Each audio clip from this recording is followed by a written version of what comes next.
આ ગાડી છે એની પાછળનો ફાલકો છે ને જો કાપડાથી બાંધીને મૂક્યું છે અને ધીરે ધીરે ચલાવી લઈ જાય છે. જો કંઈ નીચે પડી ગયું તો પાછળથી આવવાવાળા ગાડીને કેટલું નુકસાન થશે એનું કદાચ કોઈ અંદાજો નથી.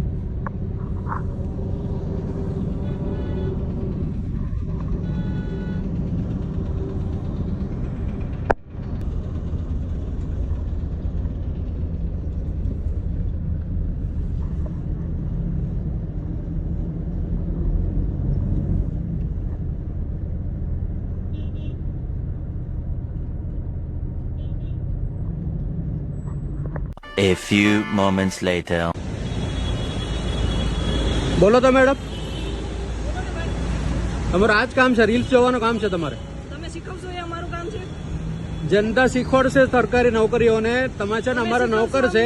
તમે અહીંયા બેસીને રીલ્સ જોવો છો એટલે પેલા ગાડી જો ફાલકા તૂટેલા અહીંયા સાઈડ ઉપર રસ્તા ઉપર ચાલે છે ને પાછળ પડીને નુકસાન થાય એટલા માટે તમારે ટીઆરપી જવાને મોકલો.